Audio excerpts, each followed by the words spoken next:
the reality instead of just matter that we live in the materialistic world. Beautifully, Bhagavan gives the Shastra Pramana from the Sarvajñatma Agama, verse 15. For the power of Sarvajñatva, the Shastra Pramana are the eternal, unchangeable truth revealed in the source scriptures as Vedas and Agamas. This is from Sarvajñatma Agama, verse 15. Verse 15. Bhagavan Paramashiva translates.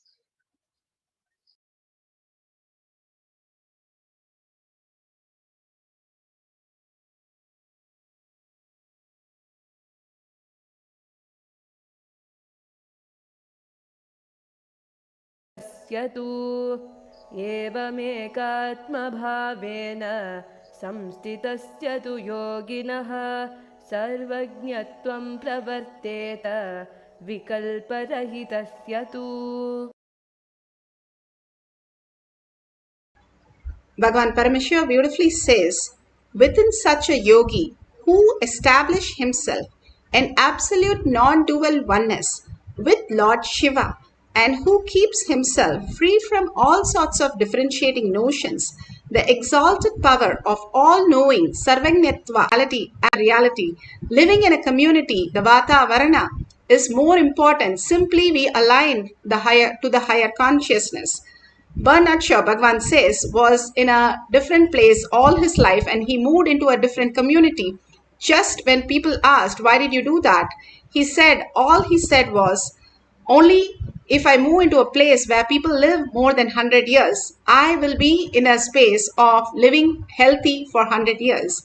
It is the Vatavarana which makes a big component in our consciousness, how we perceive the world, where we live, who we talk. Bhagavan beautifully says, who you crib matters a lot because you are taking the inputs from them. And when we only associate with the outer world, we are going into more delusion and more materialistic, not knowing how we are deluded even. But when we live in the higher consciousness space, we start understanding the higher reality. Bhagavan beautifully gives a reference of the Zen master who dresses up very nicely, all his coats and suits, and then he goes to sleep. When his disciple asks, why are you wearing all this to go to sleep when everybody retires to sleep? Beautifully he says that I don't know who I am when I wake up, because who is that which is me? Experiencing that oneness space, the ultimate space of oneness, if you understand how you exist as a frequency, as a spirit, as a consciousness, you will understand the higher existence, how you can manifest the greater reality. Just living as your body and materialistic world, we are only in the birth and death cycle of the mind. Again and again going through the birth and death of the mind, which is painful, which is horrible, which is root shock, which gives us all the traumas, and we have to wake up from that in a very miserable way. Instead, if we understand the higher consciousness is nothing but Paramashiva is real and Bhagavan himself waking us up into the reality and merging and surrendering to Bhagavan's lotus feet every moment, we start recognizing our higher self is Paramashiva and wake up to that reality. What you search, you get the feedback for that. You attract that. You gravitate into that. If you understand that you are not just the body, even that body you don't use it fully. Bhagavan says how the sarira, how you exist in the deep sleep in a different sarira and in the dream state in a different sarira. You don't know that you are sleeping. You are in the dream going out with all your friends and families. So you are in a different sarira. Same way in the deep sleep, there is no seen, seer, nothing exists, but you know it exists. You are in a different sarira, the karana sarira. And when you are leaving your body, again you take up the karana sarira and you go into the pitraloka and whatever needs to be happening there. If you understand, you don't have to carry the mind all through all this state and continuously get into the delusion again and again. We know we can drop it, which is not no use to anybody and not you. And all is only your own cognition that you are that. Like a wave, Bhagavan gives an example. How the wave collects the shells, collects the crabs, collects the sand and things. It can live forever, happily ever after. But before it could build anything, it is taken away from the ocean. Same way, if we understand, we are not just the wave, we are not just the body, we are the consciousness, Paramashiva, who we are. If we merge into that space, we don't have to again and again have the insecurity, incompletion, anger. All that is not us. The shell or sand or crabs is not us. The wave itself is part of the ocean. And as long as it thinks it is part, it is always going to feel in the ocean. You become the oneness, the Paramashiva. You become subtler and subtler. You understand your quantum, how the whole in a different frequency where you can manifest your reality, including your body, as you want, how you want, where you want, in the dimensions that you want. The possibility is just how it is happening even now. We have to recognize what we are doing right now in us. Even now, Bhagavan says, you are Paramashiva, you are consciousness, reflecting and manifesting. Only a screen is blinding you for not looking at who you are. When you remove the blinds, you will understand that you are Paramashiva, and that is the very existential reality. Why we came to planet Earth, why we took the human birth, why in 8 billion people we are initiated by Bhagavan himself, God himself who has come as Guru. And surrendering to him, we'll understand the higher reality. Your mind cannot grasp it. If it can grasp infinity, it should be greater than infinity. So dropping the mind and catching the infinity as the ultimate space, the quantum space, is all Bhagavan is giving us through the power manifestation. This simple exercise gives us the breakthrough that we are consciousness. We are not just the matter. The Apta Pramana, how Bhagavan has given us all the greatest theories and understanding to make us understand we are consciousness. The story of the Barbaric,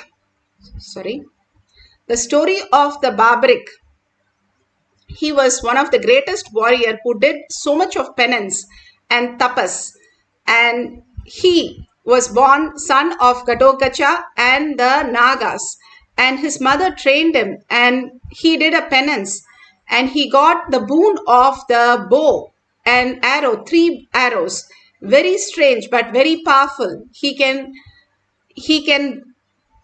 shoot the arrow and simply the arrow will go kill all the people in the enemy side and come back and stay with him. There's such a powerful arrow and bow that nobody has known to attack it.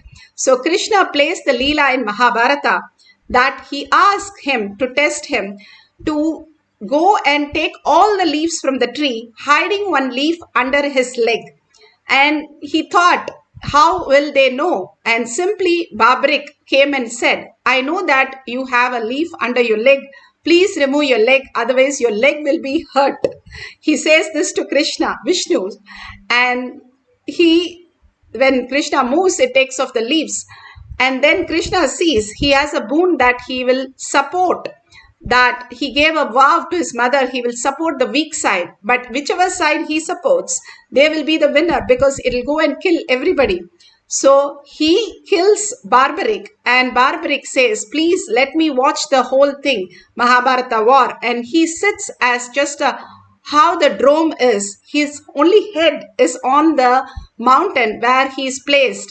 And he watches the whole Mahabharata and witness the whole thing, including the Mahabharata, Bhagavad Gita. He listens to the whole science. How we have the drome. It's still not understood how North India found his skull and they celebrate him as Durga Devi herself. These greater science, and whether we don't know whether he is human or he was the artificial intelligence, first artificial intelligence that happened on planet Earth.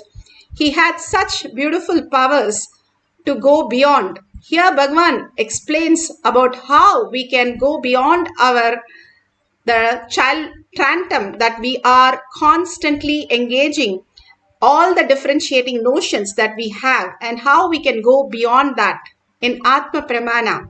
to manifest the powers of Paramashiva. The more conversation you have, more frustrated you will become. Because the tantrum throwing child is not debating with you, he is protesting against you. So the more you engage that child in dialogue, more you try to engage that part of you in conversation, the more you will become frustrated. More the tantrum throwing child will become empowered. If there is a light, in front of that light I am doing some shadow games. How they do the shadow games, moving their fingers through that, they create shadows, and that's through the shadows they tell stories, the shadow stories and shadow games.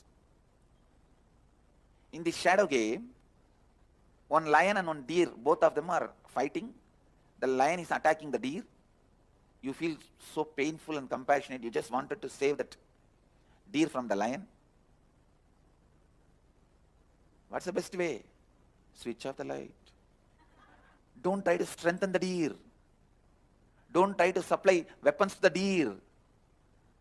Don't give rifle to the deer. Don't attack the lion. All that will be stupid. You will be attacking your own hand, which is doing the shadow game. Just switch off the light. Then the whole shadow game loses power. Same way, the tantrum throwing child in you is empowered when you engage in dialogue with that child. When you try to logically analyze with that child, reason with that child. If you tell that child, come on, all the time you are throwing tantrum, you don't go to office, you don't want to work in the house, you don't want to do completion, then what are you going to do? That is what empowers that child. You considering the child as an entity, child, you trying to deal with that child empowers that tantrum throwing child. Leads to frustration of the tantrum throwing child and of you, frustration of you. Only thing you need to do, just sit. Yes, part of me is a tantrum throwing child. It is sitting like a butter on the fire. The fire is me, the space of completion. Just sit. Don't have the greed. The tantrum throwing child should melt away immediately. Don't have that fear what that stupid child is going to do to you and what all you have to go through. Nothing. When you sit in the banks of Ganga, silently, automatically there will be rain, shine, Ganga level raising up, down, you will be cleaned. Even if you don't enter into the Ganga and take bath. Just sit on the space of your completion with the tantrum throwing child, which is part of you. Suddenly you will see the tantrum throwing child, which is part of you, just melts away. After 2 days, you will not even be able to remember that part of you, which is all the time